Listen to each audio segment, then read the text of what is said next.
Hi, hello, and welcome to today's video, which will be a full commented playthrough using Abella of Fear and Hunger 2 Termina. I'm assuming you've more than likely seen some of my previous videos, so here are a few things I will be doing differently this video, so that it's not the same as the previous one. So what's going to be different in this video? Number 1, I will be using primarily the meat grinder. The meat grinder is probably the best weapon in the game, as of version 1.91, which is the version I'll be playing in this video. The reason I chose it is because in the community, it's widely regarded as being overpowered, so it's going to be nerfed in a eventual upcoming patch. So for the sake of history and science, I thought it'd be fun to document and investigate the question, is the meat grinder OP? To save you some time, yes it is. It is very much overpowered. Secondly, I will not be using condensed Hemlock. In the arena video, I used it extensively, also for being the Heartless One, so I thought it'd be fun to see if I could beat all the bosses in the game without using the crutch or the cheese that's the condensed Hemlock. 3. This will be a solo run, so I will not be recruiting anybody into my party for any substantial amount of time. The only character that joins the party is Dan temporarily from the time I get him from the white mode apartments to the bar. I'm also going to be switching up the music a little bit. In the Marina video, I pulled from the usual pool of songs that you'll hear in a lot of my videos. Silent Hill, Signalis, Fear and Hunger, Blasphemous. I did throw in a couple of tracks I hadn't used before from Armored Core and Undertale. But for this video, I will be trying to just mix things up because if you watch my videos, you've probably heard me repeat a few songs in the background by now. I will also be taking a different path throughout the game, meaning that I will basically be making some different choices in how I progress, mostly trying to see like different interactions with different characters. So in this case, we're gonna see a lot more of Henrik, who didn't really make an appearance in my previous playthrough videos. And we also see a little bit more of August as well, one of the only Odegarians in the game. As per usual, I'll be going for ending A and B, and I'll also be showing some more of the times when I die, so that you can kind of see how I had to adapt my strategies throughout the game and using just one character instead of a full party. Without further ado, let's get the show going and start off with Abella's backstory, as she's sitting on the train heading to Preheville, trying to learn more of the mysteries of the greater political scheming in Europa through her association with the nameless Liberty Underground. As she's slowly lulled to sleep by the rhythmic sounds of the train. When you think about it, this is the only horror game I can think of where the game starts with the protagonist taking a nap. And as you might remember from a comment in an earlier video, I am very in favor of taking naps. I like naps. The soothing sound of the rail tracks. You are not used to such peaceful and tranquil atmosphere. You can't help but let your mind wander. You reminisce what has led you to this point in life. Despite your homeland suffering greatly from the First Great War, you had a peaceful and balanced childhood with both of your parents and many siblings. The northern capital, Odengard, was rebuilding their destroyed cities when news about hostilities in Eastern Europa were broadcasted on the radio. It sounded like the beginning of another worldwide war. You were still too young to take part in defending your borders, so you had to figure out an alternative way to help out your home front. You had a knack for mechanics and electronics, so ultimately it came down to those two lines of study. Mechanics grants me the wrench toss skill, which won't be of use to me since I'm planning on mostly using the meat grinder. So instead I choose electronics, which will help me get weapon crafting components early on in the game by giving me more access to the bunkers and the different areas where you can loot down there. Because you were the eldest child, you had the natural habit of taking care of those around you. Many of your close relatives marched to battle, and nothing could have gotten you more frustrated than your inability to help people more directly. You had already matured to adulthood, but because of your expertise in engineering, your role on the home front was more important than what you could have achieved on the battlefield. The home front was in this order too. Someone had to step up and cover all the missing men, now dying far away on some remote battlefield. Your broad shoulders could carry the burden and the increasing workload. They had to, because if not you, then who?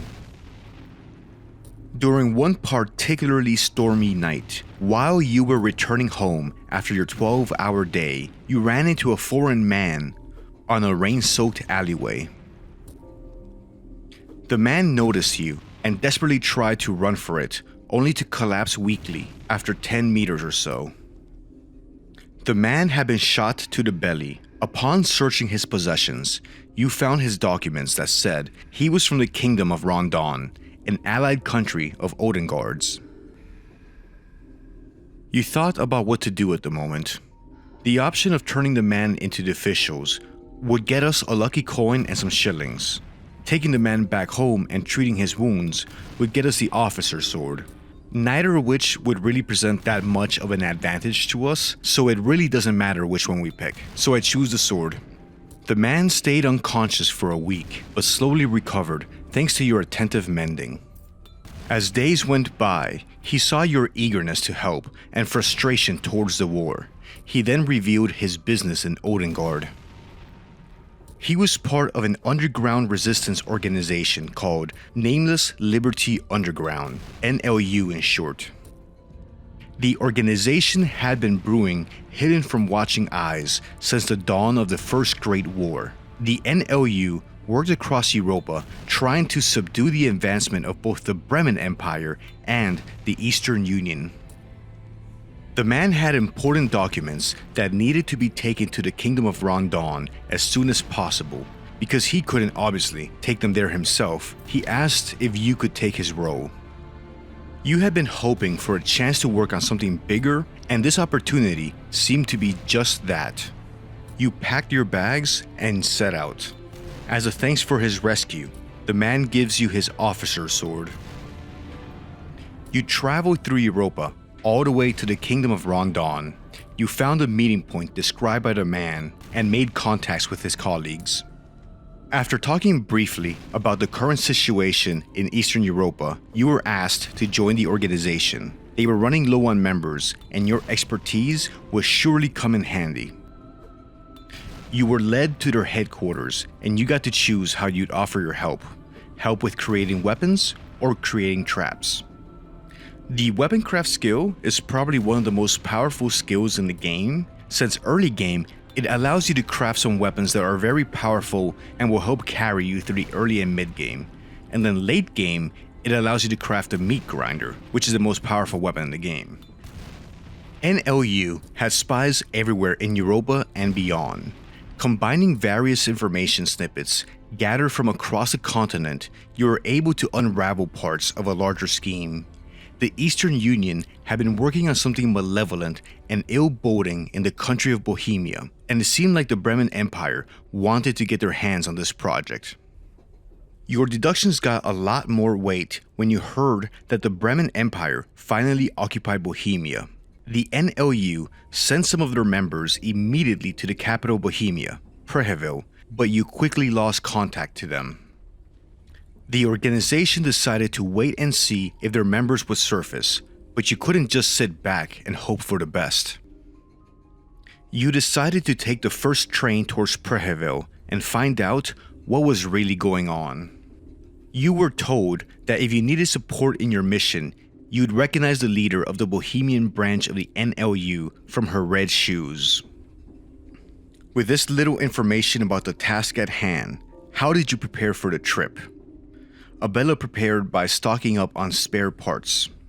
You managed to find 4 boats, 2 duct tape, 2 pressure plates, and 3 scrap metal. You felt tense since the moment you embarked on this journey. Every night, you'd see nightmares of the horrors that would wait for you in Preheville. Are they just dreams? You can't help but feel that there is more to the dreams than mere logic would dictate. Abella gradually drifts away to sleep. She has a dream where she sees a girl surrounded by blue moths, but also wearing the red shoes that she was told to look out for in order to identify the local leader of the NLU. Was this girl Rayla involved with the resistance? Startled awake, Abella leaps to her feet. She feels as if somebody had been watching her sleep. Abella also notices that she's wearing different clothes than she had remembered falling asleep in. Looking at Abella's craft menu, we can see that she has the craft weapon option, and there's 4 different weapons that she can craft. And to craft one of them, the Sandman, I'm only missing 1 unit of heroin. But would you believe it? It's the first drop I find. I totally didn't save scum until I got what I wanted out of this treasure chest. So Abella crafts the Sandman's Kiss. Its attack power by itself isn't that great, only giving me a 4-point increase, but where it shines is that it's able to inflict a poison status effect that will inflict additional damage with each turn. Let's see how it fares against the Janitor.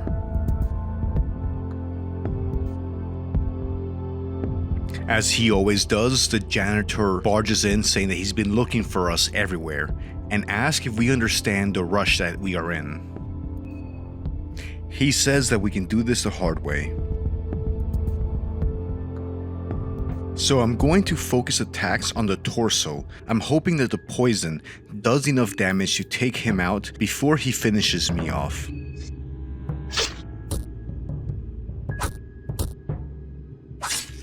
Having poisoned him, I focus attacks on his left arm. What I was intending was to stop him from inflicting damage while the poison does his thing. But fortunately, the poison very quickly does its work and the Janitor goes down. So this is actually a pretty good example of how Abella's weapon craft skill can help you out very early on by crafting one of the 3 other weapons that aren't the bench grinder. And the different weapon types that Abella can craft also inflict different status effects, such as bleed and fire. So if you equip your party with them, having several of Abella's crafted weapons, you'll be stacking status effects on enemies and really piling on the damage real fast. And we'll get a glimpse of what happens when you stack status effects towards the end game when I'm using the meat grinder along with the poison tip skill so that the meat grinder inflicts both bleeding and poison statuses.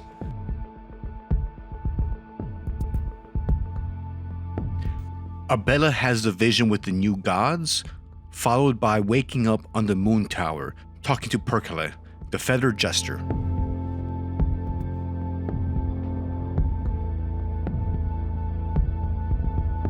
On the moon tower, Preheville gives us his usual spiel, explaining the situation to us, how there's 14 participants that have been drawn into the Festival of Termina in honor of the trickster moon god Rher.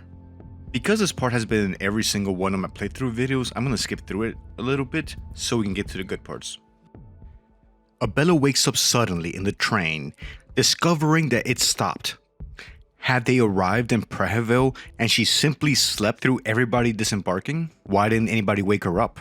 Abella makes her way to the front of the train and finds the rattled Tanaka, who I think a lot of people are hoping becomes a playable character in later patches. I'm very curious what his backstory and motivation is. Stepping outside the train, as always, we find a group of the other participants standing around trying to figure out what happened to them and where they are.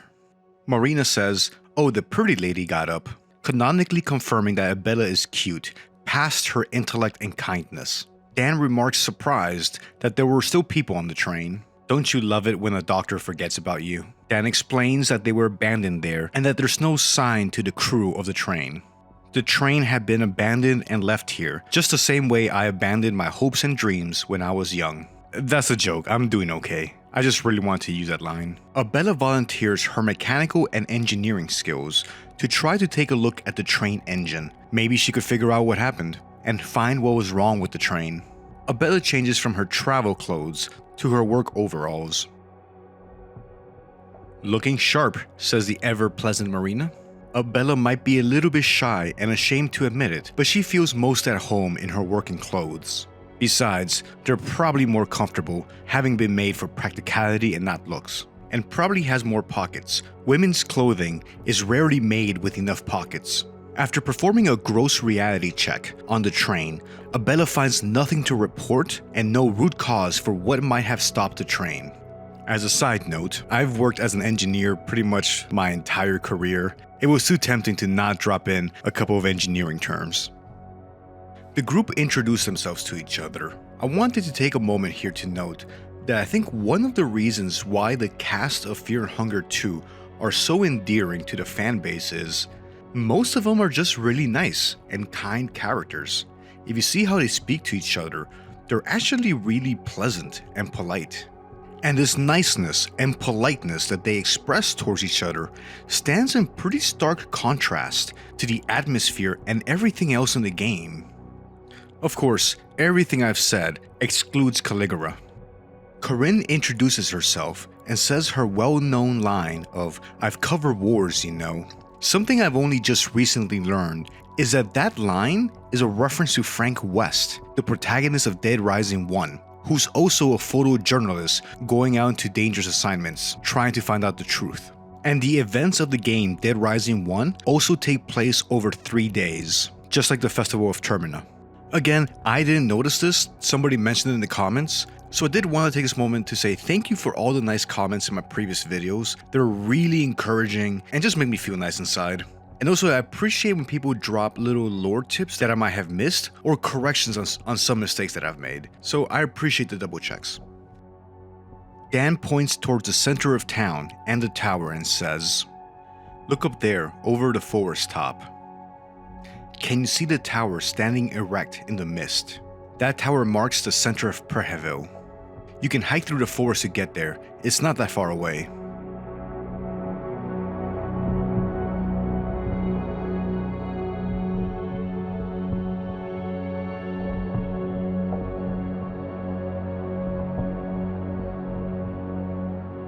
After wishing each other good luck, the participants part way and day 1 begins.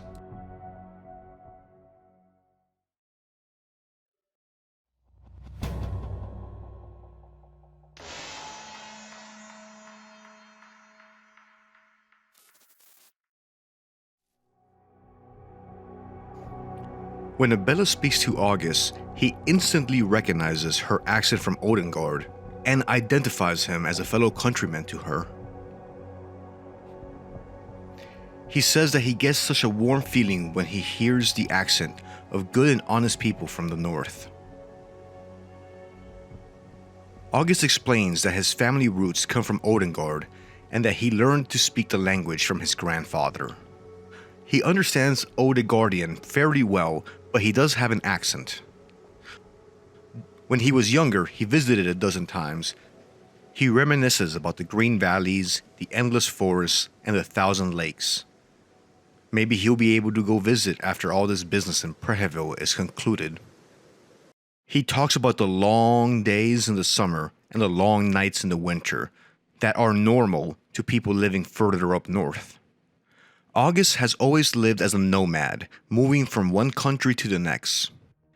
It's almost like a family tradition to him. His family has been on the road for generations. But he hopes that tradition stops with him. His 2 children live with their mother in Valen. Valen isn't August's home country, but it's something close. Either way, August wants his children to have a sense of stability, and maybe in time, they'll be able to go visit the old country, Odengard. Speaking to Olivia, she mentions that she's creeped out by the fog, and she's also fascinated by the local plant life growing here. Speaking to Henrik, he gives us a little bit of background about who he is. He's 32, a chef, single, and a suffocated soul, and he wants to keep a secret as to why he's here. Marco is quiet and doesn't want to talk to anybody. We head towards the Woodman's house, where we're going to encounter Tanaka, the businessman. Absorbing his soul will give us easy access to unlock a +1 agility skill, which makes it much easier to get to 16 agility early in the game and be able to take 2 actions per turn in combat. Poor Tanaka. If it's not needles, then it's the player hunting him down right from the get-go. Taking him out and absorbing his soul also unlocks 4 additional skills that will increase your attack and your defense. And you also get his sweet fedora. Tanaka says that he doesn't know what we're trying to pull, but he's prepared to answer violence with violence. Fortunately, we're equipped with the Sandman's Kiss, so the poison status effect should help end the fight fairly quickly. Abella takes 1 hit, and after delivering 2 to the torso, he goes down. At least now, Tanaka won't have anything to stress about. No more business meetings.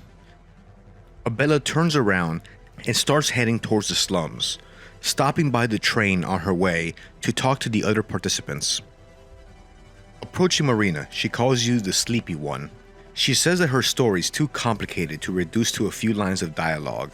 Preheville is her hometown, but she never admitted in conversation that she was from such a depressing and godforsaken town.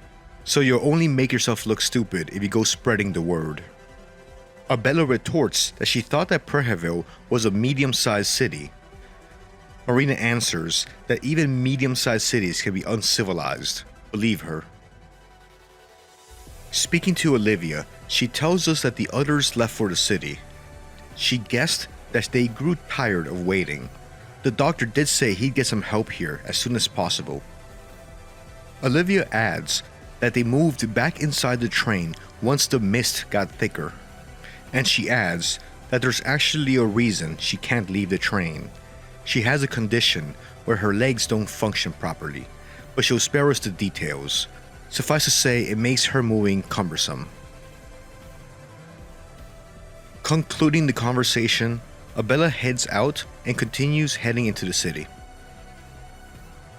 Approaching the shore of the lake, we find Corinne, staring peacefully out at the water. Yes, Corinne, go to your happy place. Look out at the happy waves on the water. Speaking to Corinne, she's curt and to the point. She also explains that she'll be traveling by herself for now. Little did she know that her journey was almost over, for you see, she has the lock-picking skill that Abella could definitely use on her journey. Corinne says that she's a journalist and she smells a story, a scoop in the city. And then Abella remembers what she came here to do. Much like the fight with Tanaka, I'm expecting to have to deliver 2 hits to the torso, and Corinne will probably be able to get 1 attack in the meanwhile. Abella takes some damage, but nothing she can't recover from. After a 2nd hit, Corinne's arms are disabled. Abella uses her ref points for some more damage, and with 1 more hit, the fight is over. The Valkyrie has flown her last flight over the battlefield. But Abella does get a pretty nice jacket out of it. After concluding that ugly business, she continues her trek into the city, entering the slums.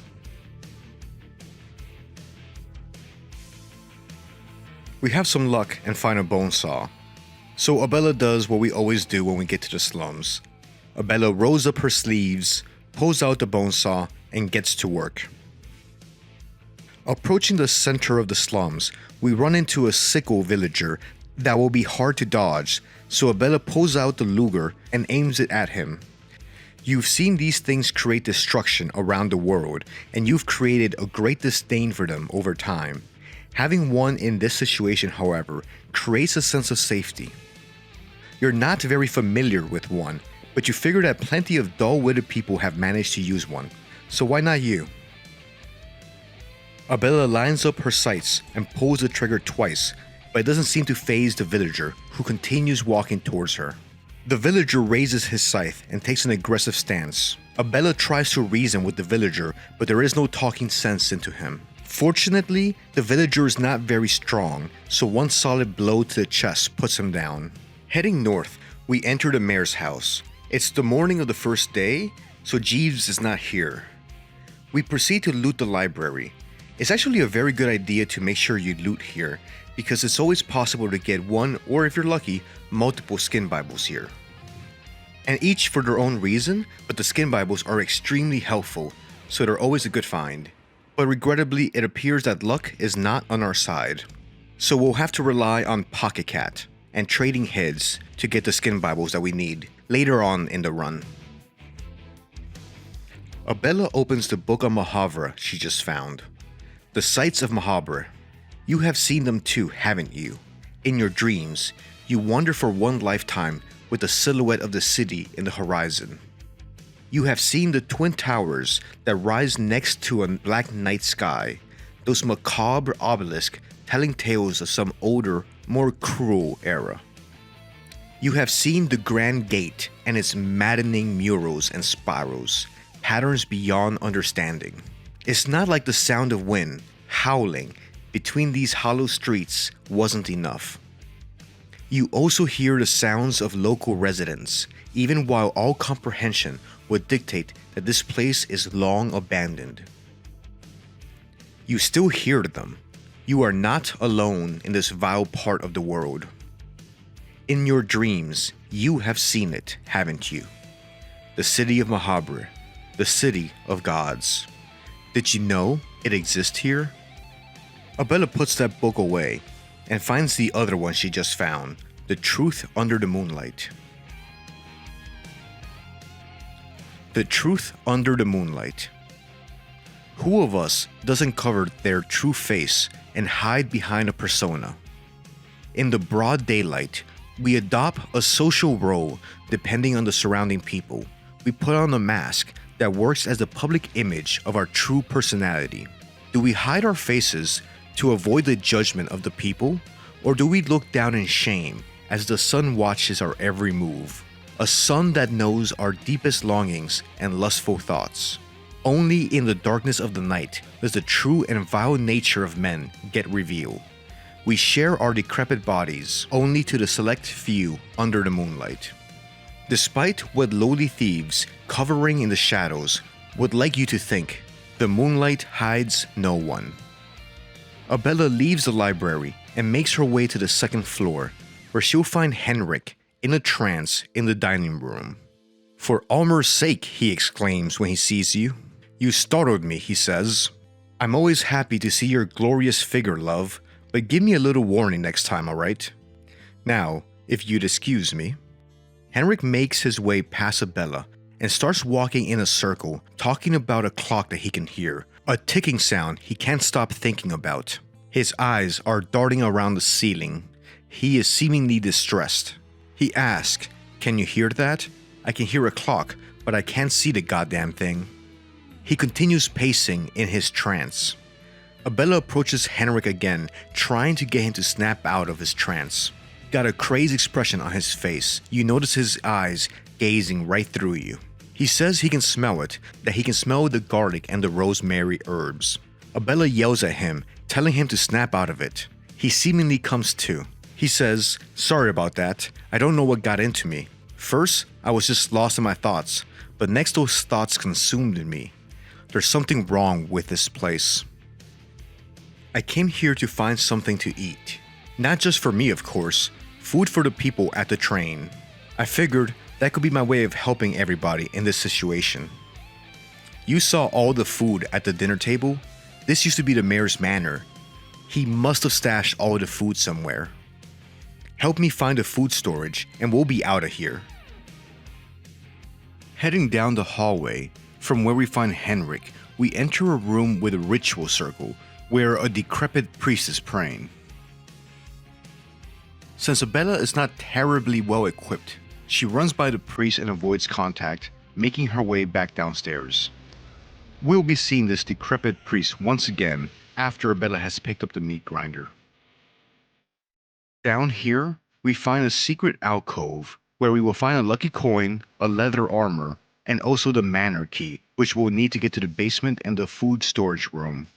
Abella finds a sickle in the treasure chest, but we won't really be using it. Abella heads back upstairs and avoids the decrepit priest by unlocking the door to the bedroom where Marina would have been kidnapped.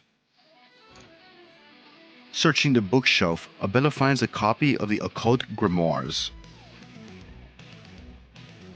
The book reads, The Occult Grimoires, Magic in Theory and Practice, written by Samurray Zimri, translated by Oscar Rene. So that one doesn't lose his mind along with the soul, one must come prepared for all situations. The basic of any knowledge are always the most important. You need steady foundations in order to build a tower to the gods. To perform any rites on the ritual circles, the founding circle must be carved first.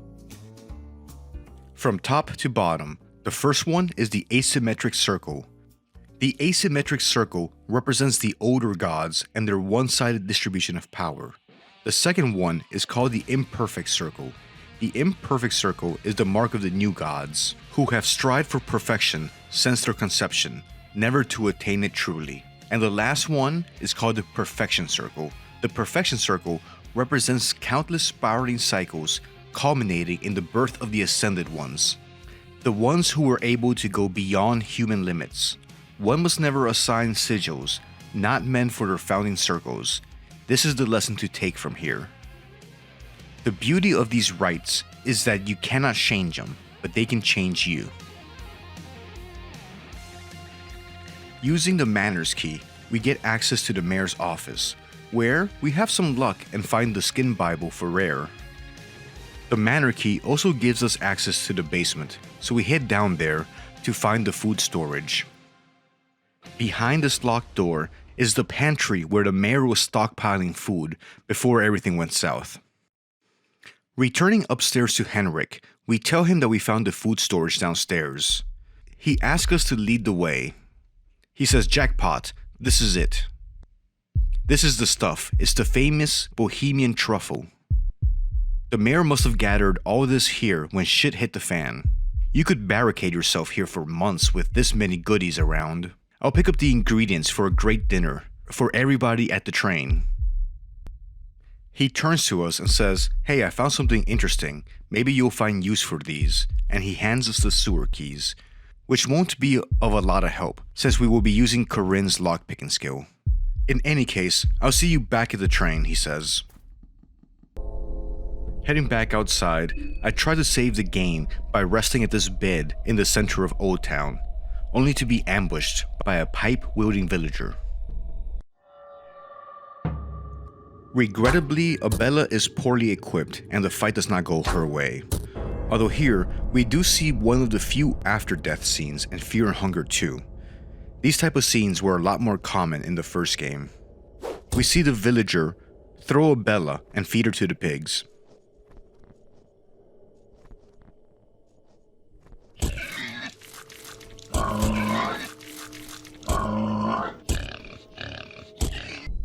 I reload the game and make my way back to where I was. Instead of trying to save game at the bed, I head downstairs and encounter Levi. Abella notices him and asks if he's okay. The boy in the army overalls doesn't say anything and turns and runs. Abella makes her way back to the train where she can save game without being ambushed. Here, we see Henrik preparing a meal over a bonfire. Approaching him, he says that we're just in time for dinner and offers us some food. He's making some basic goulash. It's a local delicacy, a stew of meat and vegetables seasoned with paprika and mild spices. It's my own take on it though. The Bohemian food is really inspiring. Abella happily takes a bowl and says that it's actually pretty good. With a full stomach, Abella heads in to get some rest, advance time, and save the game. The festival is down to 12 of 14 participants, with Tanaka and Corinne out. We take this opportunity to use some soul stones to unlock some skills. Now we'll have access to Corinne's lockpicking. And we also get +1 agility from Tanaka's skill tree. Afternoon of day 1 starts. Abella leaves the train and makes her way to the sewer entrance. Not only do we have the sewer keys now, we also have the lockpicking skill, so we should be able to make our way into the city. I have 3 objectives next. First is to unlock the passage through a sewage treatment plant. Second, I need to pick up the leechmonger ring from the top floor of the department building. The leechmonger ring will be extremely useful once we have the meat grinder. Since it allows you to heal as you apply damage, it's going to be a key part in Abella's survivability in the later fights. And then last, we need to get the Small Things Amulet from Dr. Kiefer's. The Small Things Amulet, along with the +1 agility that we just unlocked from Tanaka's skill tree, will allow Abella to take 2 actions per turn.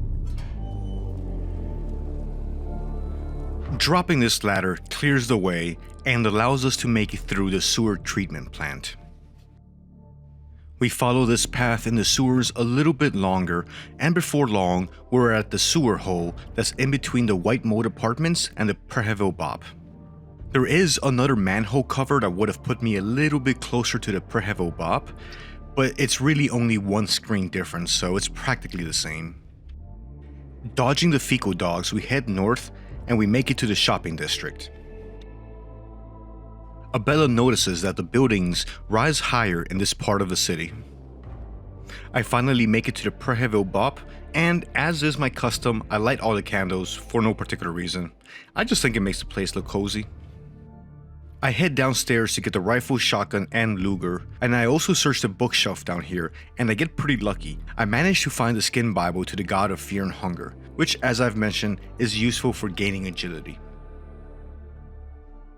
Having picked up everything, I continue on my journey and head out towards the department building. Here, I'll be able to loot the chainmail armor, which is a little upgrade from the leather armor that I'm wearing. And I'll also make my way to the top floor to get the Leechmonger ring. Right outside the department store, I can find Dr. Kiefer's, where for 50 shilling, I can buy the Small Things amulet, which will be extremely useful and a big part of my build. And just outside and down the street from Dr. Kiefer's, we unlock the gate that gives us access to West Preheville. From there, we head south through the war-torn parts of the city. I'm still largely trying to avoid combat encounters. Fortunately, we don't encounter the mob here, and using obstacles, it is possible to get around the Cocoon Men. Making our way in between landmines, we continue south. Since I have the sewer winch, I open this manhole cover since there is a treasure chest down there, and not much more. I kinda wonder why this sewer section is here. It's not connected to the other sewers, but I'm not gonna complain about a loot drop, although I didn't get anything out of it. I return to the surface level and continue heading south to the deep forest. Our goal in the deep forest is threefold. 1. Get the bench grinder that we need to craft the meat grinder. 2. Encounter Osa and absorb his soul, which is my euphemism for killing him. And 3. Activate the teletroscope station. We already have double actions that we get from 16 agility and the Leechmonger ring, so getting the meat grinder will start the combat part of this run through. Taking the secret passage, we make it to the deepest wood where we will encounter the centaur. I'm not ready for combat, so I'm hoping to dodge him here. The centaur can run very fast, but only in a straight line. So out of sheer luck, I managed to dodge him here. Not questioning my good luck, I make it to Bunker 1. We follow Rayla deeper into Bunker 1. First on this level, we'll have to get some gasoline in order to activate the elevator. We see the usual body horrors that Stitches has been experimenting on here, such as this human centipede, which unexpectedly will prove to be very useful before long. Stitches enters the room on the far side of the human centipede, so we take cover on the other side of it and use it as a barrier or defense against her to slow her down and give us time to put 6 shotgun shells into her and take her down. So ladies and gentlemen, this might be one of the earliest instances of a tactical usage of the human centipede in video gaming history. We see the living flesh slowly crawl towards us, but we're not going to deal with him quite yet. Let's go get the meat grinder first. Also, this is a good time to point out that the Eastern Sanctuaries, who built these bunkers, failed to include elevator music in the elevators, robbing us of lovely elevator music as we make our way down one more level. And at long last, we've made it to this locked door that we're able to get past using the lockpicking skill. And it's here that we'll find the only guaranteed drop for the bench grinder. Abella inspects this wonderful machine. She notices that it looks pretty heavy, but good thing that she's very strong from years of working with equipment. She thinks to herself that back home in Odengard, if she had been able to fabricate thousands of these and equip the entire Odengardian army with meat grinders, if they would have been able to defeat the Kaiser's forces in open combat. Abella is proud to continue in the long engineering tradition started by Isaac Clarke of weaponizing engineering tools for fighting unnatural monsters. I know that makes no sense, I just wanted to draw the comparison between Isaac Clarke and Abella.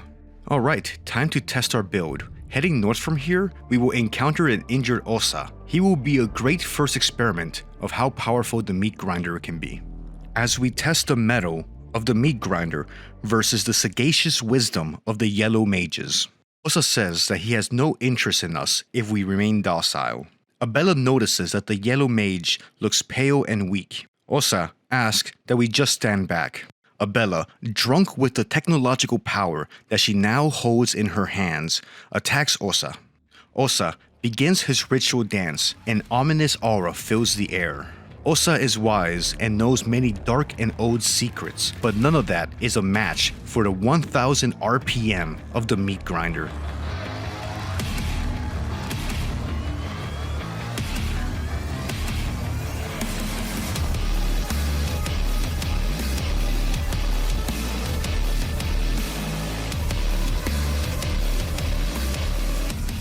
As a single hit to the torso ends the fight. Searching him, we get a soul stone, which is always welcomed, and we also find the wizard's head, the burnt up head of the ancient wizard warlord Nazra, doing his very best impression of a raisin after being scorched by Grogaroth. Attacking Osa will be a big part of our strategy for several reasons. 1, he gives us Nazra's head, which is useful for reflecting spells. 2, we can get the Spice Forge skill, which will allow us to auto-cast a spell at the start of every combat encounter, which will be very useful. And 3, he also gives us the meditation and greater meditation skills. The meditation skills grant you rev points for guarding, and this will be critical for some of the tougher fights later on in the game. Now that we're better prepared, we return to the living flesh to test out our setup. The living flesh slowly drags itself towards you.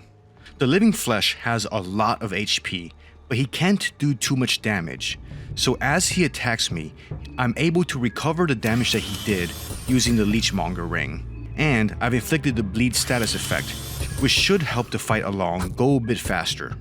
So the turns go back and forth as I'm gradually reducing the living flesh's HP, and he can't hurt me since I'm recovering the health every turn. And after a few more turns, we finally dispatch him. Like a butterfly emerging from a cocoon, Abella makes her way back to the surface. Now, a little bit less afraid of all the horrors and monsters in the city, and ready to wreak havoc on them using 20th century technology and improvised weaponized hand tools. Back up in the deep forest, Abella encounters an owl cultist.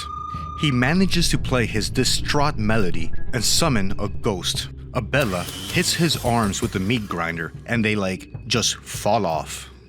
Along with a couple of hits to the torso and the fight's over. There's a new crow modder in town now, and it has red hair, yellow overalls, and power tools. We encounter 2 forest dogs, but let's fight them to see how they hold up now. And in both cases, 1 hit to the torso ends the fight.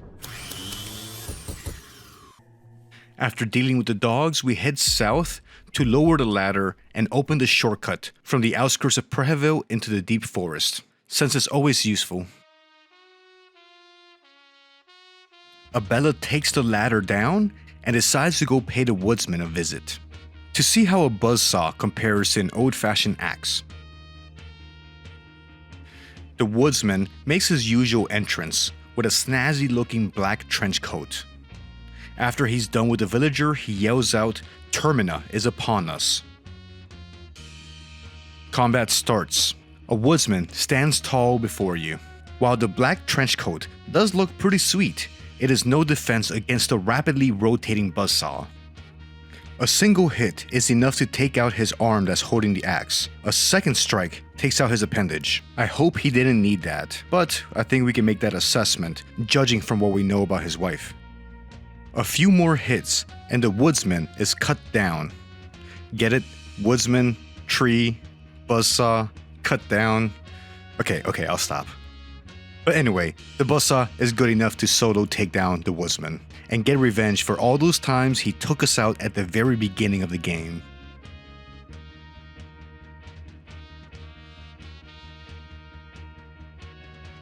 Searching the Woodsman bedroom, we find the Kaiser's rise to power. The Midnight Gazette, January 31st, 1936. Appointment of Kaiser as Bremen Chancellor has been made official today. In approximately 14 years, Kaiser has brought into being the greatest popular movement Bremen has ever seen. In fact, one of the greatest that history registers.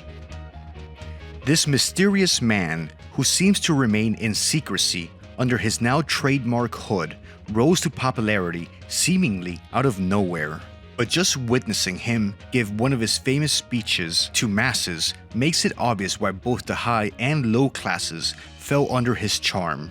The Kaiser's energy is a sight to behold. In a short amount of time, Kaiser has managed to unite the Midwestern nations under the flag of Bremen. He formed the special troops, the Marching Men of the Knight's Day, which effectively have been expanding the Bremen reign at a rapid rate. A rate that has made the leaders of the Eastern Union worried. Where these turns take the world cannot be foreseen. His acts can very well be described as vile and monstrous, but only future history can tell if his means justify the ends.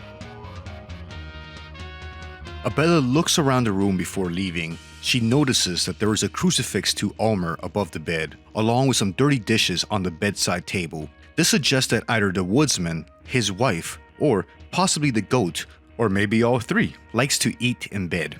Which is not recommended because you will inevitably have crumbs everywhere, and you don't want that in your bed, especially not during the Festival of Termina.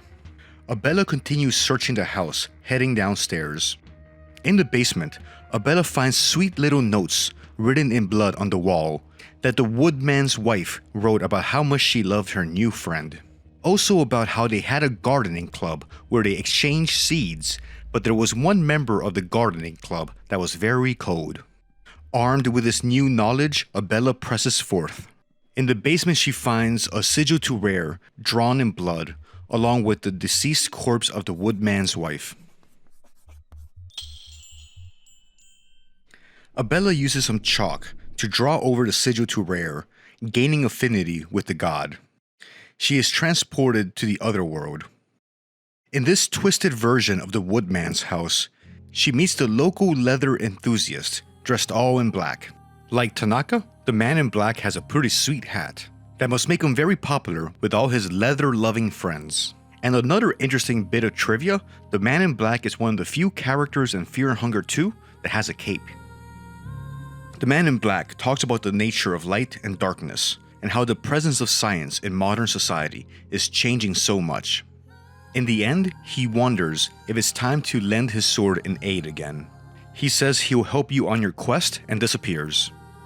Returning to the real world and heading outside, we encounter the goat again. He looks a little bit changed, but unlike the man in black, sadly, the goat isn't dressed in all black leather. Though maybe I wish he would. And then the goat could also have a hat and a cape. I tried to sacrifice the goat at the ritual circle, but then I realized that you need the skin Bible to Gorgoroth to be able to do that.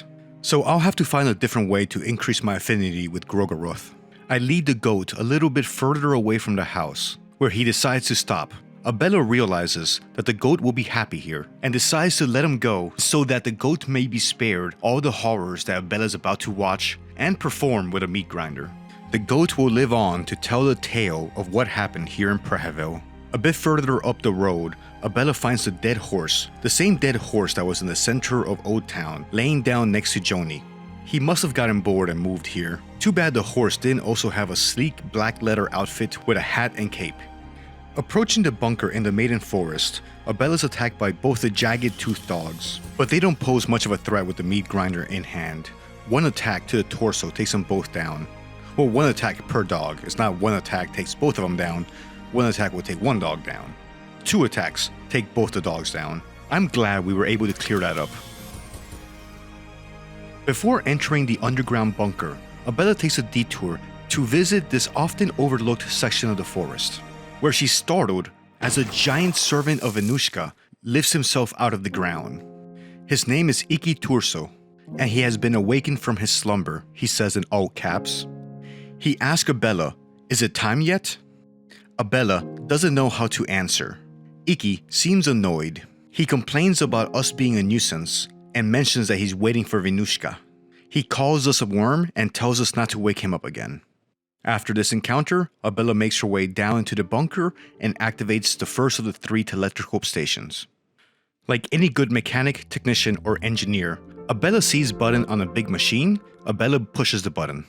Okay, I do have to be serious, that is a joke. Do not attempt to operate equipment you're not certified or trained on. Don't push buttons on expensive equipment if you don't know what they do. You'd be surprised how that is not common knowledge in a modern manufacturing environment. I'm speaking from experience here. Abella makes her way through the otherworldly version of the bunker. These bladed monsters will leave Abella alone as long as she keeps her distance.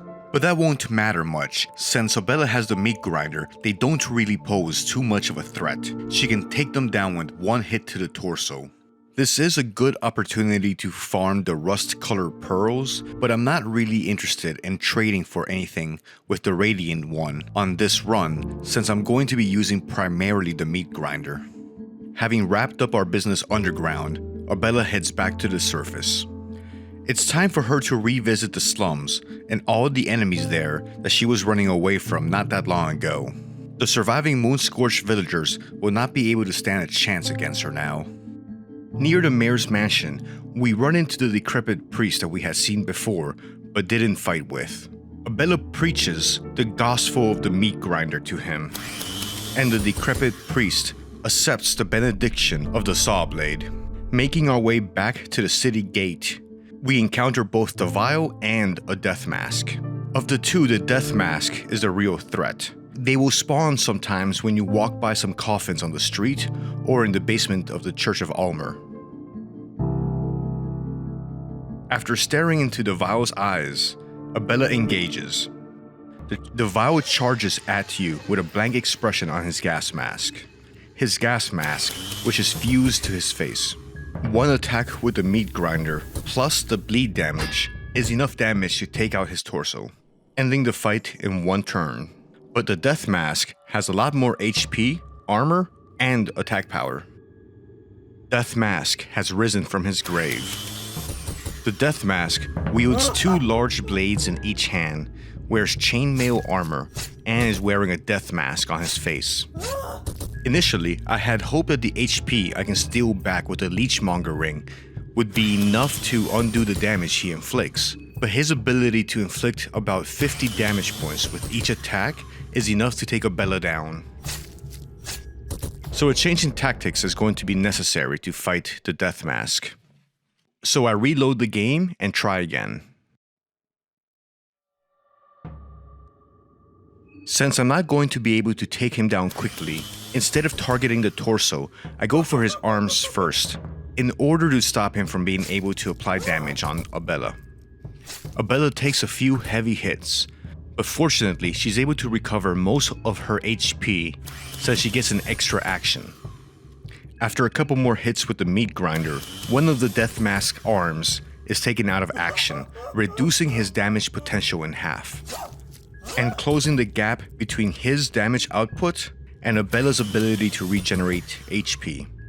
Fortunately, inflicting bleed speeds the process along. After a few more rounds, both of the Death Mask arms are disabled.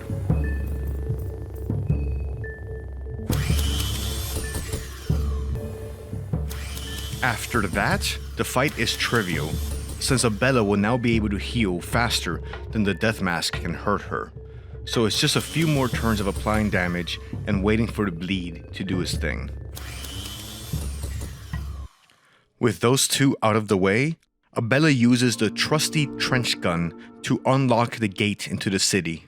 Abella had been able to hold her own against the threats in the slums, but will she be able to do so against the threats from the city? The first one she runs into is the Bobby. The problem here is that Abella doesn't have enough damage to take out his torso on the first attack, giving the Bobby the chance to attack with his 3 batons. Abella is able to take out the Bobby on the second attack, but she's taken 3 hits, costing her most of her health. Trading 70 or 80 HP to take down one Bobby is not sustainable, won't work very well for us. So I'll be avoiding them as best as I can for now. It's not long after that Abella hears the odious chanting of needles. Let's see how Abella does against them. In a defensive move, Abella's opening action is to use the glass shards in an attempt to blind Needles, hoping to make him miss most, if not all, of his attacks. Needles initiates the coin flip attack, but luck goes our way this time, and Abella dodges the Needles. Unfortunately, the glass shards aren't guaranteed to work, and it looks like it didn't this time. Nevertheless, Abella concentrates damage on the arm holding the whip of syringes, and is able to disable it in 2 attacks. Losing the arm prompts Needles to whip out his pistol. Needles does hit Abella and drains half of her health, but Abella has 2 turns coming up, both of which she can attack with and heal, and luckily, it's also enough to disable his pistol arm. Needles can still do the tackle attack, but we can heal about as much health every turn. Abella uses the rev points, which gives her a double attack. With the extra action, it means that she'll be attacking 3 times straight, and that's enough to end Needles. So that's 1 pale, murderous clown less in Preheville. Abella continues making her way into the city, eventually arriving at the bookstore. Here, she heads up to the 2nd floor. We'll be needing to rest to be able to use the Hexen table and unlock more skills. And Corinne's lockpicking ability comes in use once again. Abella lays down and tries to get some rest, but she's woken up when she hears moaning and heavy footsteps nearby. Abella is surprised by a Bobby. She attacks the torso, but one of the 3 attacks is a critical hit, which lands enough damage to take the Bobby down before he can attack Abella. After beating the Bobby to make sure he doesn't get back up, Abella is again able to lay down, close her eyes, and get some rest. Though, I guess it's not really resting when you're dreaming about Perkele and the Moon Tower. Perkele reminds us that there's 3 participants down and 11 to go. Abella uses the Hexen table to unlock Osa's skills, particularly Spice Forge, that will allow you to auto-cast a spell at the beginning of any combat encounter, and Meditation and Greater Meditation. Though I did find out that Meditation is bugged, so to get the effects of Greater Meditation, you just have to unlock the first one, Meditation. The advantage of having Meditation is that it allows you to accumulate rev points by guarding. So basically it allows you to guard 1 turn and then attack twice on the next turn, but the attacks are stronger since they're buffed by using rev. So it means that on 1 turn you're taking reduced damage, on the other turn you're doing increased damage. And that's going to be really useful for some of the tougher fights. We find the lovable Marina on the ground floor of the bookstore. Sadly, we do need the engrave skill from her, since having high agility is going to be a big part of this run, especially when fighting against the Heartless One. Marina greets us as the Sleepy One, and asks what brings us here. To which Abella replies, exploring the surroundings. Marina says that you've gotten pretty far already. I'm guessing your welcoming party wasn't that welcoming? Take a book, take a seat, and forget what's going on outside, even if for a brief moment. As with the other participants, this is going to be a pretty one-sided fight, but there's just no other way of getting the skills. At least in the first game, you could use empty scrolls to get souls, but you can't do that in the second game. Abella collects the Changeling Soul from Marina. Abella steps out into the night, walking the streets of Preheville again. It's not long before she hears a noise on the rooftops, and notices August, demonstrating his physical prowess, climbing and jumping across the roofs of the city. August takes a moment to look out at the city before continuing on.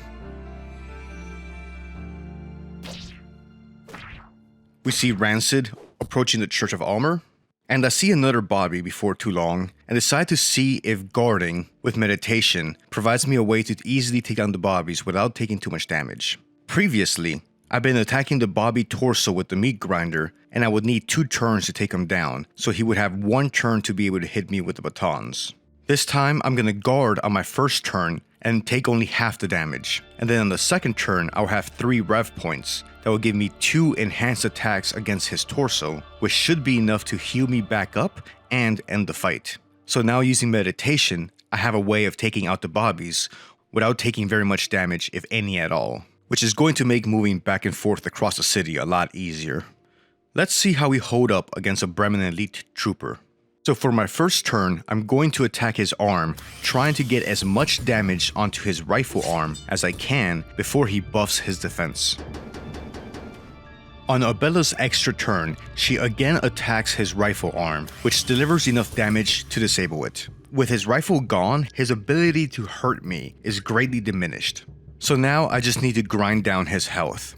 I'm going to be using meditation to guard because it increases your damage. So you don't just do 2 attacks, you do 2 attacks of increased power, and that increased power is going to be useful since his defense is buffed. So what I'm trying to say is that mathematically, you would do more damage in 2 turns by guarding and then doing rev attacks than by just doing 2 attacks. And this way you're also less vulnerable to damage, well, at least for 1 turn. Once his shield is taken out, the fight's practically over. A couple hits to the torso and we'll be done here. Especially since he's taking 600 points of damage every turn because of the bleed status effect. And we also finish the fight with full health because of the Leechmonger ring. So far so good, this build is holding out. Before returning to the center of the city, I'm going to collect all the heads here because I'm going to be using a lot of soul stones.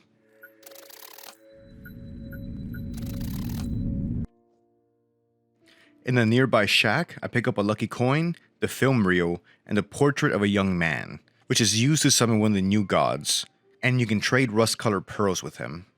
I also pick up the dead crow from the center of city. This is useful to summon the Tormented One. Heading into the sewers, I'll be able to test my build against the neighbor creatures. One attack to the torso doesn't deliver enough damage to take him out, but he's able to get a couple of attacks in. The bleed damage at the end of the turn does apply enough damage, ending the fight. I continue my way to the sewer treatment plant. Here, I'll unlock the path to the right, which will lead me to the Foundations of Decay, and Moonless, the best puppy.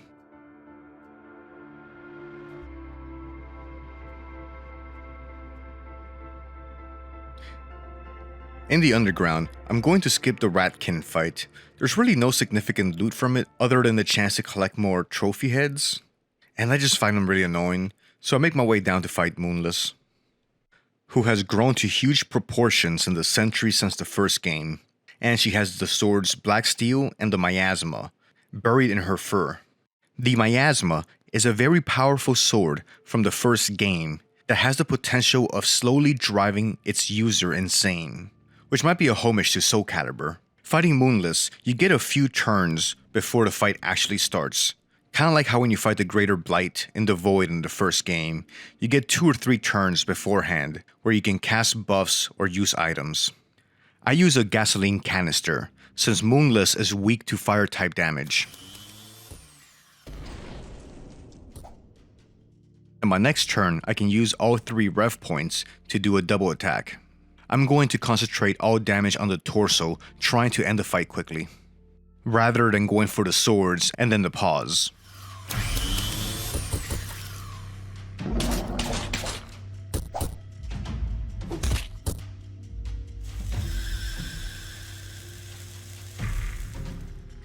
Moonless's attacks do a number on Abella, dropping our health to 9, but with 3 rev points I'll be able to attack twice, which is 6 attacks with the meat grinder, which combined we're able to fill up a lot of Abella's health.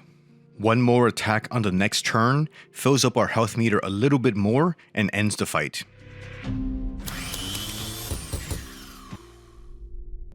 August intervenes and stops the unnecessary fighting once Moonless is injured. He says, "Hold it, I'll take care of her," and then calms the big old cute cave dog. August says that Moonless did well, and that Abella's not an enemy, she's a friend. August says that Moonless is an old family friend, but provides no explanation. He gives us some healing items and he's on his way.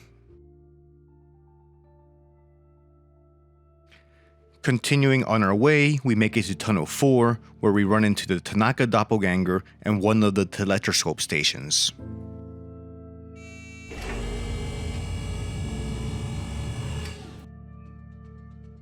We then go up the other elevator shaft and make our way to the Church of Almer. Here, we'll be able to test out the power of the meat grinder against the Crimson Fathers, which are otherworldly creatures. And like Home Depot likes to remind us, demons are weak to power tools, as demonstrated by the Doom and Silent Hill franchises. I can't one-shot the Crimson Father, so on the second turn, he casts mind control over me, which leads Abella to hit herself, but she only does 3 damage, which isn't really that much. Fortunately, the meat grinder applies the bleed effect, so one more turn and the fight ends, after the Crimson Father takes 500 more bleed damage. They kinda look like the Mind Flayers from Baldur's Gate and D&D. Anyways, I'm sure to stomp on the snail before walking away.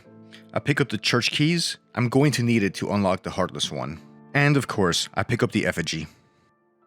I make my way to the other world to encounter Samurray, since I'm going to need her skills. Her skills make it very easy to increase your affinity with Sylvian and Grogaroth, which will give you useful healing and offensive spells along with Necromancy and Blood Golem. Samurray goes through her dialogue, saying how you're not her, saying that you're not Marina. Samurray says that nothing is alright now that you're here, that she created this world just for her, and that you're ruining this on purpose. It was meant to be a surprise, but now it's all ruined and she can't allow you to leave. She goes down on one knee and transforms into her moon-scorched form of Dysmorphia. Dysmorphia is dangerous since she can cast Hurting, which can cost you a limb if you don't have protection. The skin on her face is peeled back, just like the skin on the Janitor's back was peeled and held in place by a ring. Fortunately, the Hurting spell Dysmorphia cast is reflected back to her by Nasra's head. The fight ends, and we've taken some damage, but nothing major. Abella collects the Radiating Soul. Approaching Dysmorphia, she wheezes and says, "I am absolutely radiating. Why can't you see?"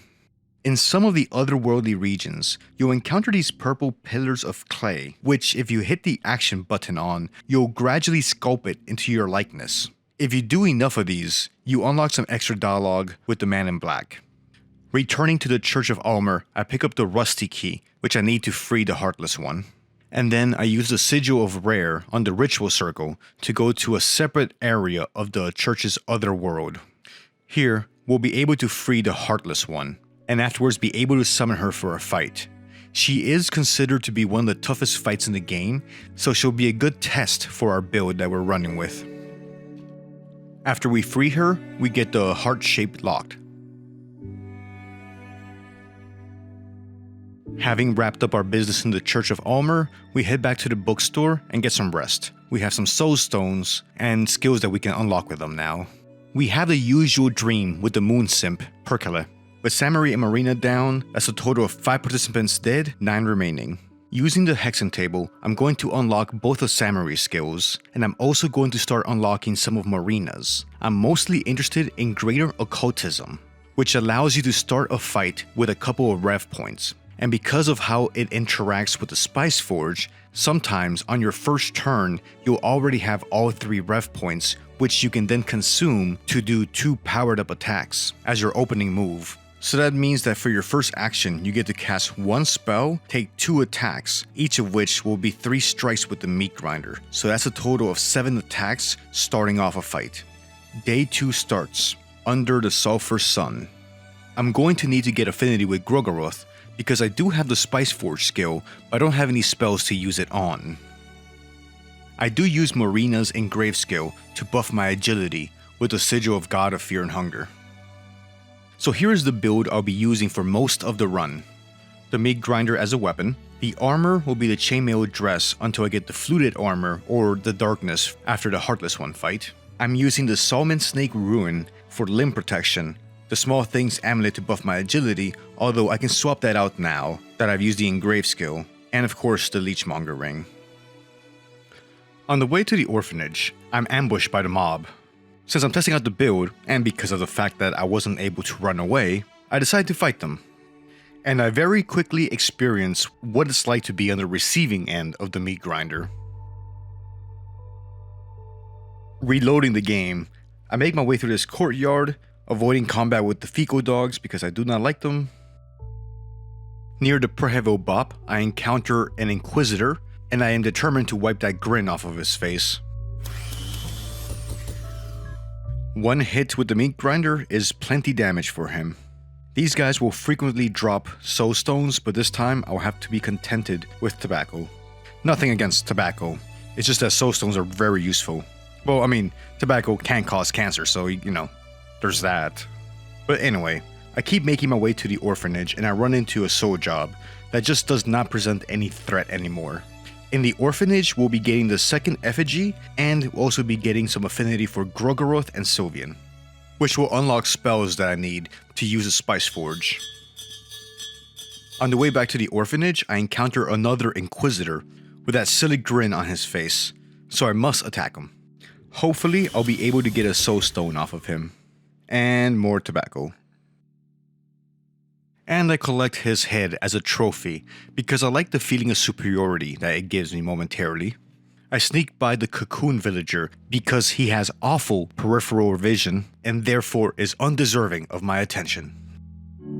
Entering St. Dolmec's orphanage, I search the bookshelf in the first classroom since it has a chance to drop skin Bibles. And fortunately, I get the skin Bible of Almer, which unlocks blood portals. I shoot my way past the cherubs and make my way to the second floor. In an office in the back half of the building, searching the bookshelf, we find the new poems of love and torment, written by Ron Shambara. Let's explore the reason why he's a better new god than he is a poet. Stakes are high, and you are also and more so. Live your life and play with my bloody torso. Who would believe all your tries to blacken my name, dead crow as a prize? They say that a tear only dries, so I want to see the day Gorgoroth cries. They will come to know this day as the cruel age. They will come to know this page as the fourth phase. Won't you die? So yeah, that's Shambara's poetry for you. We make our way past a few more cherubs and we're almost to the ritual circles. On a bookshelf in the classroom, we find a critique of the Kaiser, published by the Midnight Gazette in September 17, 1942. The formation of the Marching Men of the Night's Day marked the day Europa finally jumped the shark. There are conflicting stories as to whether the Bremen army has truly succumbed to the horrors the rumors speak of, but it is clear as day that something vile is brewing under that black and yellow banner of the Kaiser's Bremen, especially the campaigns that took place in the area of Bohemia. Kaiser pursued this area with such vigor that it is without a question his endgame. It is hardly a coincidence that Kaiser is opening up talks about the peace treaty right after his Bremen pig army occupied Preheville, the capital of Bohemia. The kingdom of Rondon and the allied forces suspected that this whole Bremen ambition is directly linked to the advanced electronic network experiments the Eastern Union has been conducting in the area. It is beyond me how the masses fail to see through these plans. Instead, they give credence to the Kaiser's madness and place more trust in his perversions than logic. There are no rational answers to the irrational ideologies which Kaiser brings to the table.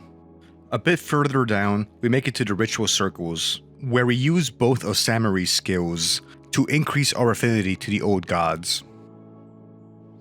Having finished with that, let's go pay Father Hugo a visit and see how he likes our new shiny meat grinder. Father Hugo widens his arms to embrace you.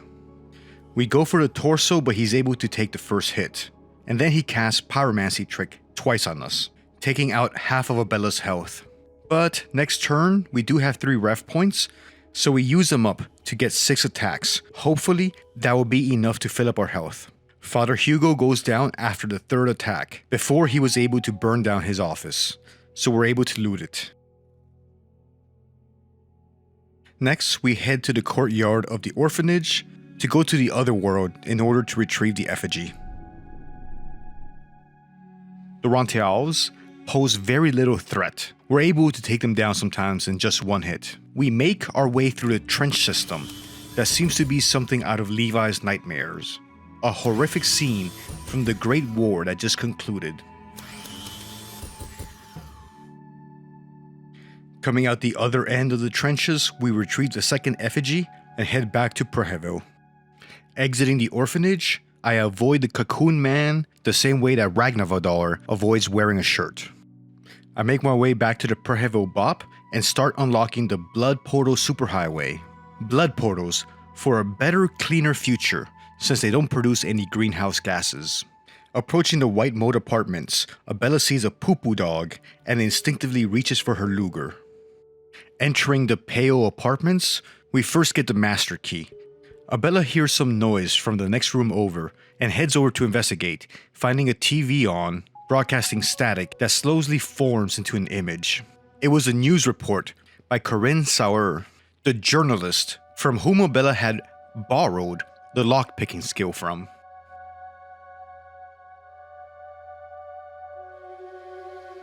Commentating the events here at Preheville, Bohemia, is Corinne Sauer. Good afternoon. A murder so heinous and perplexing in all its particulars has never before been committed in the city of Preheville. The tragedy of 28th Street. This most extraordinary and frightful affair that transpired here in the heart of the city baffles the residents of the apartment building to no end. The person held in charge of this crime was said to never have been a suspicious one. All the residents described him as a calm individual who liked to keep to himself. Regardless of his outward persona, inside, this man was a monster. The residents of the apartments 2, 6, 11, and 13 were murdered in the most gruesome manner. After that, the transmission ends. Abella heads to the 3rd floor, where she's going to solve the horse statue puzzle. There's no context for what this humanoid torso with a horse head means or why it's in this apartment, but it does seem to have a constellation etched into the base of the statue. Maybe it's the astrological zodiac sign Taurus? But the puzzle is straightforward. You just push the heavy marble statue onto the crack on the floor in the next room over, and then you'll get access to the madman's apartment on the 2nd floor, which will give us the combination that we need to solve the washing machine puzzle. And this will be the only time I recruit somebody into my party for this run. I just like having Henrik being able to provide food and Dan being able to provide alcohol, which refills mine. Although I don't really need it this run. In my opinion, the game appears to be balanced, assuming you have up to 4 people in your party that need food for their hunger meter and sustenance for their mind meter. But if you only have 1 person, then more than likely you're gonna have plenty of healing, food, and alcohol to help you out along your journey. Speaking to Dan, he asks us if we know what the sigil etched in the ground is. He tells us that he's trying to figure it out and learn more about the old gods, and that he's ultimately trying to understand the mysteries of the ritual that his adopted father carried out that cost his father-in-law and his fiancée their lives. He says that he could use some company and joins our party. He's going to keep us company while we go through the otherworldly version of the apartments, and then we'll be going back to the Preheville Bop, where he'll be able to provide spirits for the rest of the game. We pick up the diary and head back to the basement. Inputting the code into the washing machine derived from Corinne's broadcast, along with the order of the apartment numbers listed in the diary, we get access to the otherworld version of the White Mold apartments. Dodging and evading the neighbor creatures, we make it to the 3rd floor, where we're going to get the 3rd and last effigy that we need to access the last parts of the game. Returning to the real world, the front door of the apartment building is unlocked. Now we'll make our way to the bookstore and the Church of Almer in order to open up the blood portals so I can start fast traveling around the map.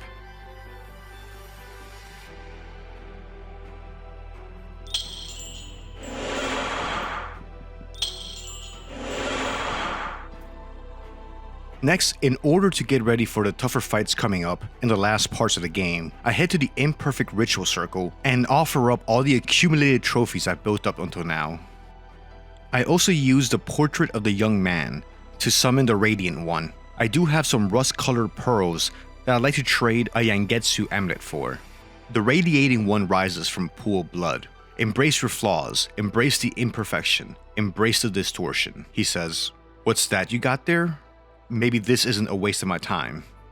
The Yangetsu amulet increases an attack's chance to land as a critical hit, and since Abella can deliver so many attacks with her agility and the meat grinder, it's just more chances to land critical hits. I am going to get a Yangetsu amulet from the museum, but I want to have 2 on hand, just to test out what happens when you have them both equipped at the same time.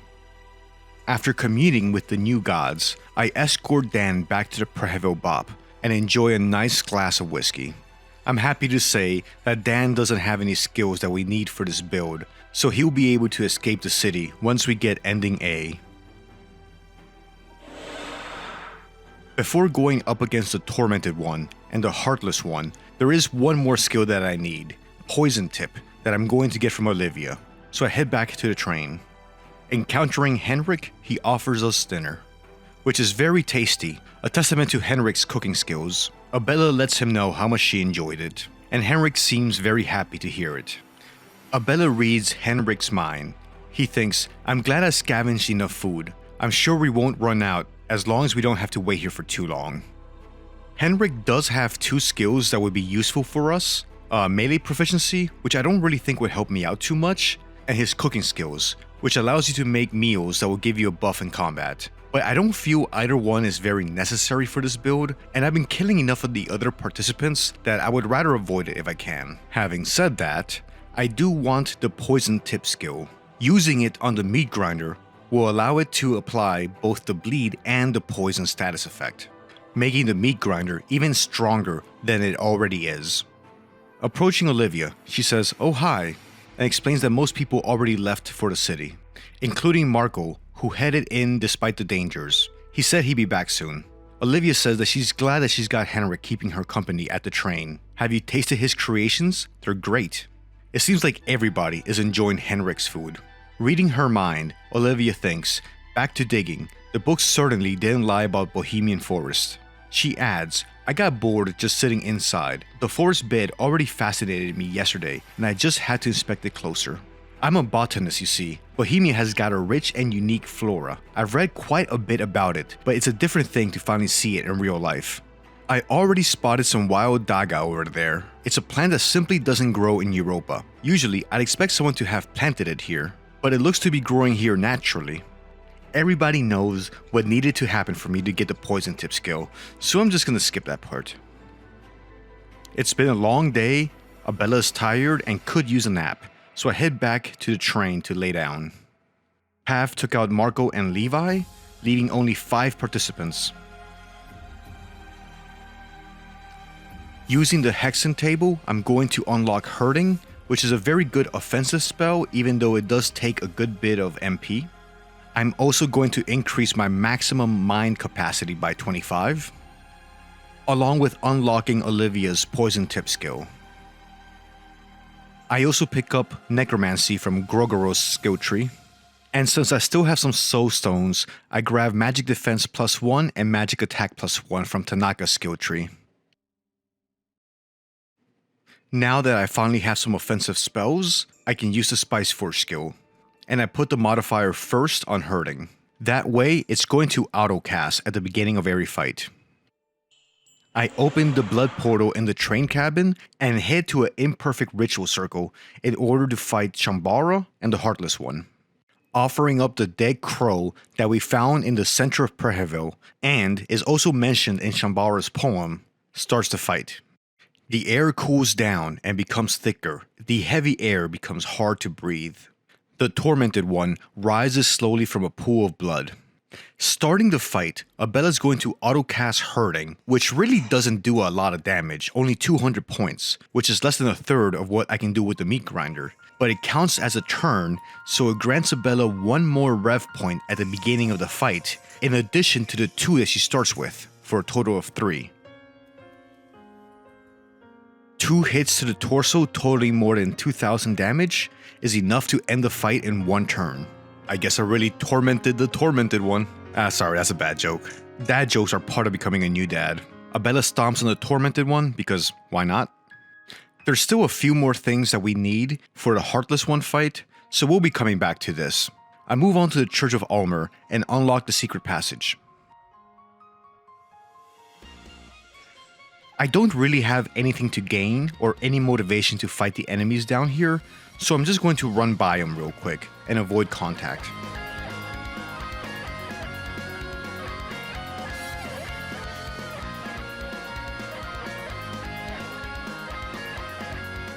Reaching the altar of the one god, we encounter Rancid the Sergal.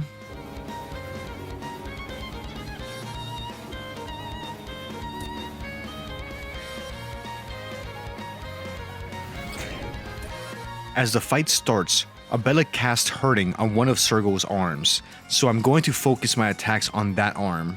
I'm not able to disable his arm on the first turn, so he's going to have a chance to retaliate. Fortunately, I do have the Summon Snake Ruin equipped. On the second turn, Abella is able to deal enough damage to fully heal and end the fight, delivering over 3,000 damage and fully healing. Losing the fight, Rancid the Sergal storms off, and we are free to continue on our journey.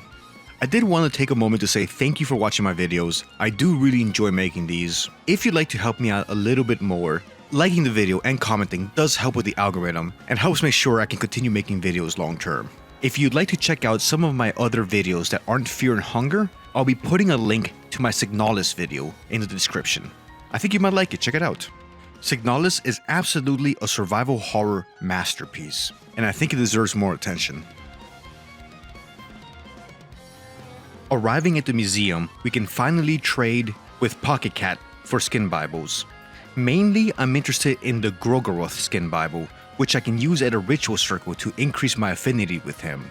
My goal here is to get the Black Smog spell, which can blind enemies, attacks everybody, and doesn't need much magic points to cast. It's also going to be instrumental for soloing the Machine God. Also at the museum, I pick up 2 of the 3 parts of the fluted armor, the armor that's able to protect all of your limbs. I also grab another Yagetsu amulet and the Shashak. Finally, I make my way to Donovan's house, where I'll be opening up another blood portal and now have access to the Hexen table without needing to rest. After opening up the blood portal, I make my way back to the outskirts of the city. I'm going to return to the first ritual circle that we encountered, and I'm going to use the skin Bible to Grogoroth to increase affinity.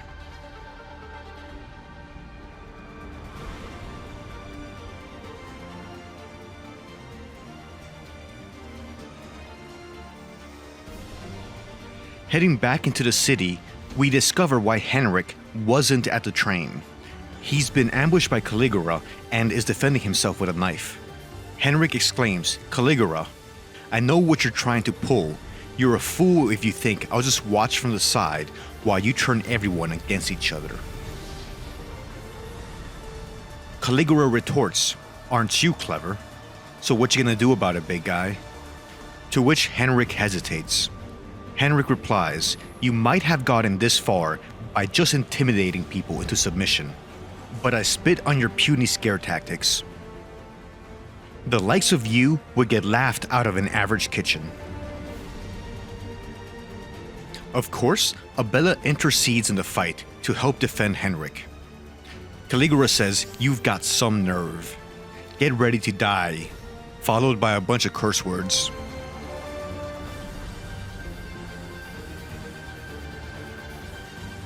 Fortunately, Caligula is not going to be able to stand even one turn with the build Abella has going.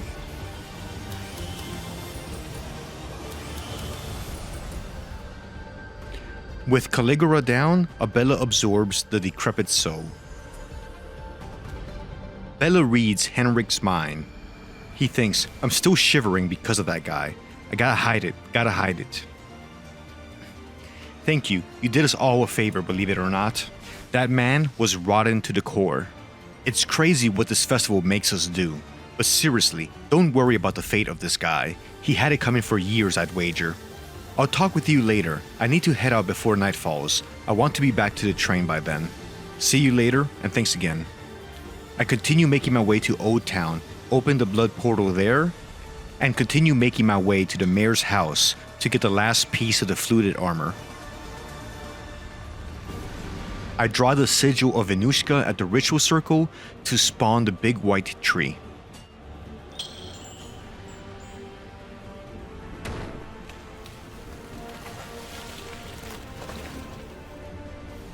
I can now climb down to the secret section of the basement and get the last piece that I need of the fluted armor, bringing Abella one step closer to being like Robocop or a mech. Now, we're ready to take on the Heartless One. I'm also going to use the poison tip skill so that the meat grinder can apply poison. Offering up the heart-shaped lock summons the new god, and starts what's arguably the hardest fight in the game. Abella looks at the meat grinder she's holding in her hands, and then she looks at the Heartless One, and she thinks to herself, I can fix her. I've set Blood Golem to autocast at the beginning of the fight. The Blood Golem is going to be useful in absorbing some of the attacks, so basically acting like a decoy. My first objective is going to be disable her arm that's holding the sword, since that will take out 2 of her 5 attacks. And I'm going to fall into the familiar rhythm of guarding one turn and then attacking the second turn, which is also when I regenerate health. I have some luck, and since I have Nasra's head equipped, some spells are being reflected back at the Heartless One. The Blood Rose Vine attacks lands on Abella, reducing her agility, but fortunately, I've taken pep pills before the fight to offset the decrease. It's critical for me to maintain agility greater than 16, since I need 2 actions per turn to be able to attack and survive. And again, using Guard Plus, which means I have the meditation skill, is useful for decreasing the damage taken and then giving you 2 enhanced attacks for your next action, which is useful for regenerating health. The Heartless One is also gradually taking bleed and poison damage, which should speed things along.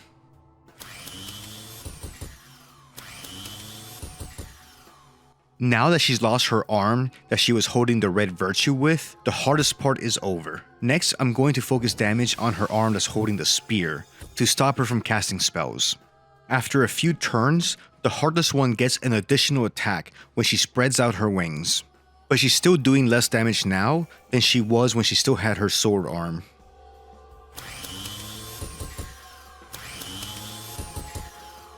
I repeat the same pattern, guard on the first action, attack on the second.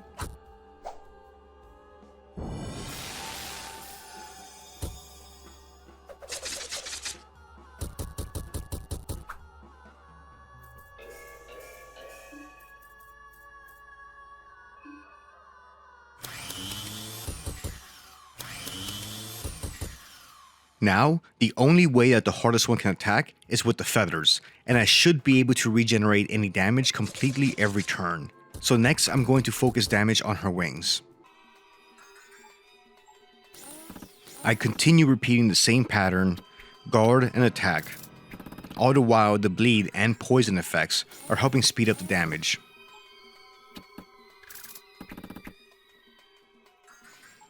After several turns of back and forth, the Heartless One is nearly completely disabled. Now she can only attack with her torso using tackle, which barely delivers any damage. So I just continue a few more turns to finish her off.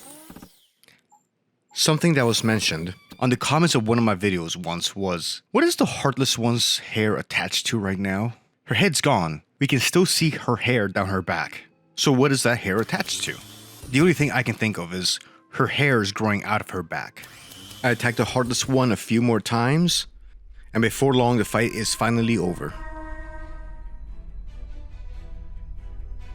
Abella receives the sword, the red virtue, and the armor, the darkness. Having defeated the Heartless One, Abella returns to the Hexen table to use up the last of the soul stones. We unlock Black Orb, but more importantly Black Smog, which we need for the fight with the Machine God. And just because, we also unlock Pyromancy Trick and Roots That Reap, along with getting +1 defense. And now we're ready to go for Ending A, so let's head to the White Bunker. We solve the astronomical clock puzzle and start our descent.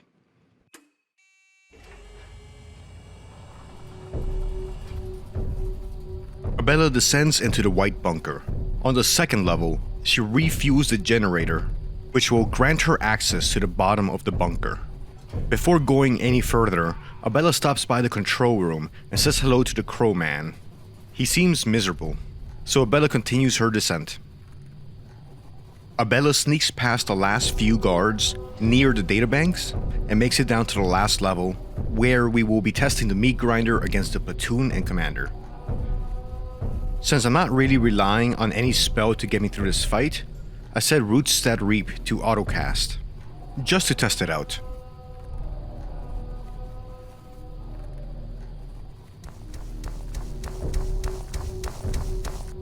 The platoon charges and the fight commences. Roots That Reap autocasted, delivering some damage, but nothing significant. I'm going to use my opening attack against the platoon. The goal is not really to apply damage, but to apply the status effects, to give the poison more time to drain his health. The commander orders the platoon to initiate a coin flip attack. But using an extra lucky coin tips the odds in our favor. So instead, the platoon charges, delivering some damage, but nothing that we won't be able to steal back next attack. Okay, now it's time to take out the commander, and she falls after one hit. For the rest of the fight, we just fall into the familiar rhythm of being attacked, taking damage, and then just stealing the health back. And after a few more attacks, the fight is over. Using Poison Tip and inflicting the poison status effect on the platoon wasn't instrumental in winning the fight, but it did speed it up since it was applying 500 damage per turn. Approaching the king in yellow, he tells us that the logic, the machine god, is online.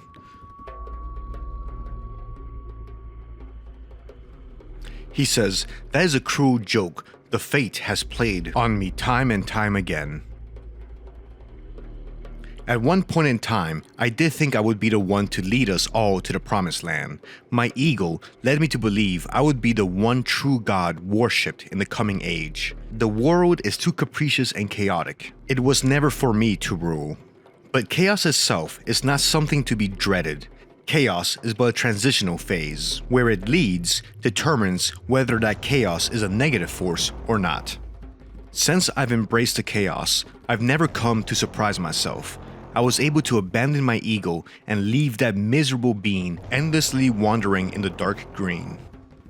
Myself that remains only aims for the betterment of mankind and altruistic love. My role in the greater scheme of things was to arrange all the necessary chess pieces to their place and set the wheels in motion. I'm at peace with my role at this point. So no, the true god I talk about is not me. Fate hampered my plans in the form of a young woman, a person who was completely clueless of the power struggles of the old world. She became the symbol of our evolution by pure coincidence. Maybe it is only fitting that a youngling like her would lead us to a new tomorrow. If it yearns to change, the world needs to forget the past, me included. Silently, the king in yellow stands up. He says, "The breath of the machine god is still frail, however. In her current fragile state, I cannot let you near. So prepare yourself." The fight starts, and first black smog is casted, although it doesn't really have too much effect, other than granting Abella the third ref point. Abella consumes the 3 ref points and targets the Kaiser's arm. Landing some critical hits, she's able to disable the Kaiser's sword arm in one turn.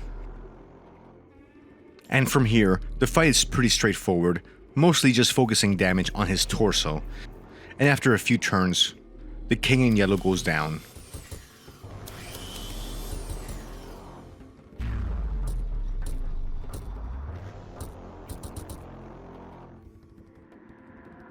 And the coup de grace is 2,700 points of damage that's delivered to the Kaiser by the status effects. With the Kaiser out of the way, we are ready to encounter the machine god, the logic.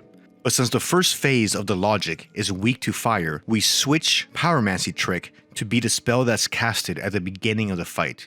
The goal is to apply the fire status effect to the machine god, which she is weak to. Abella enters the white womb of the logic. She stands before this new god that has just been born.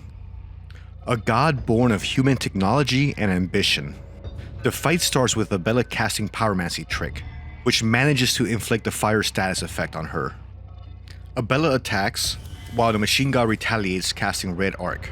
We also see that the fire status effect is applying 1,400 points of damage per turn. The exhaust system is heating up. Abella consumes the 3 ref points and delivers 6 attacks, fully healing her.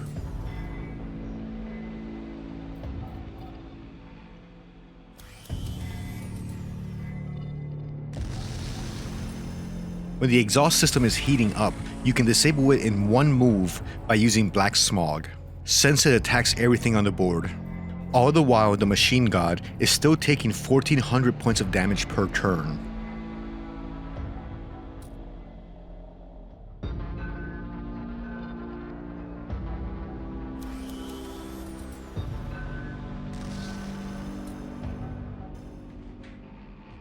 This back and forth will continue for a few more turns, as we're draining the Machine God's health, while Abella is regenerating hers every turn.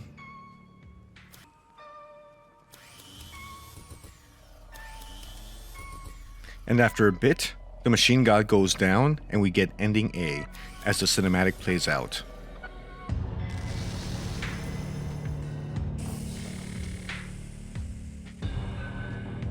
And that's how you're able to solo the Machine God, using just one character and a meat grinder.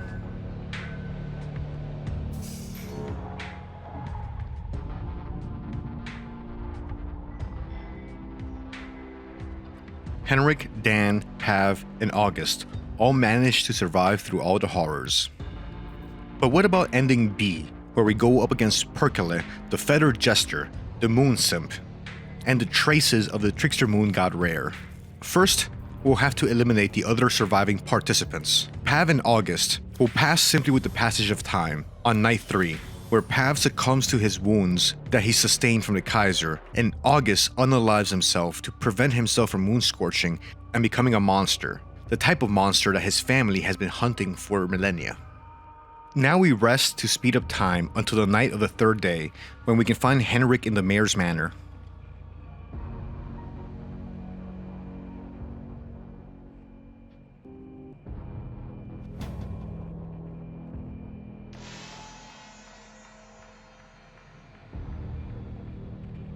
So Abella basically takes a day off and spends the next 24 hours just napping.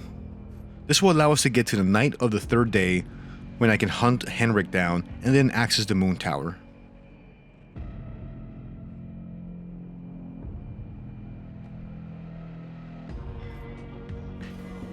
Taking out Henrik at the Mayor's Manor, we are now the sole surviving participant of the Festival of Termina.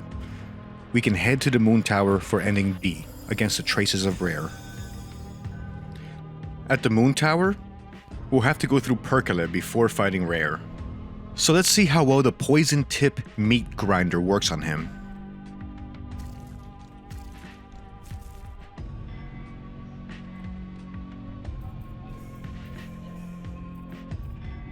Abella opens attacking his torso, applying both the bleed and poison status effect. Luckily, also a critical hit. Preheville retaliates by casting Lunar Meteorite and Feather Rain. At the end of the turn, the 2 status effects deliver 2700 points of damage to Preheville's torso, which is enough to end the fight in 1 turn. Meaning that the combination of poison and bleed is extremely deadly to Preheville. Abella has caught the attention of the last remaining traces of Rher, the old god, the Trickster Moon. Abella revs up the RPM on her meat grinder as she gets ready to cut the moon a new one. Oh, but what is a god to an electric buzzsaw? Through the multiverse, Abella feels a connection to another engineer that has also used power tools to take down demon moons. We summon a blood golem, again to use as a decoy, but this time not for physical damage, but to absorb some of the mind-draining effects of the all-seeing eyes. The all-seeing eyes pose a threat because if Abella's mind drops to 0, the fight is over. The blood golem working as a decoy does buy Abella enough time to take out the mind-draining eyes.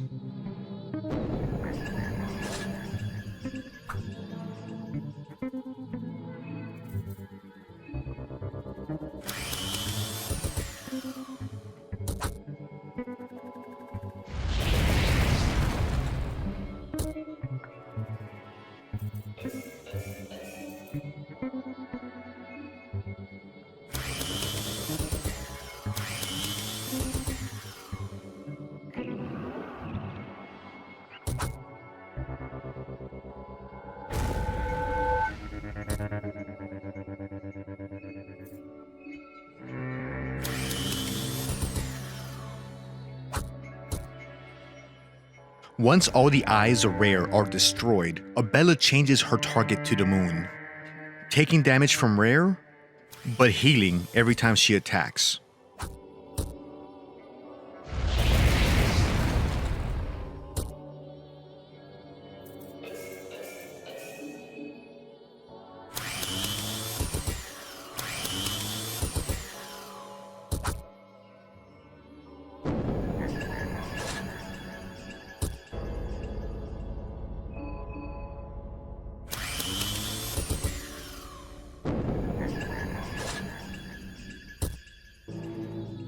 A few more turns, and the traces of Rher lose interest in us and drifts away.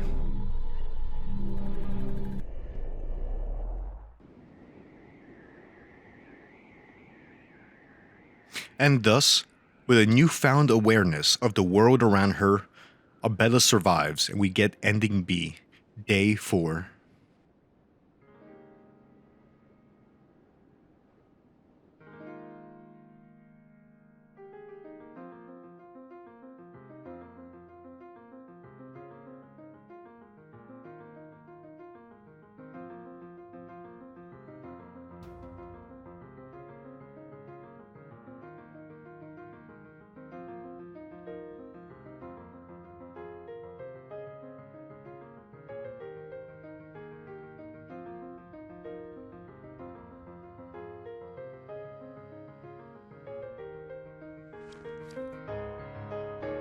Abella's epilogue tells us, "You couldn't sleep after what you had witnessed in Preheville.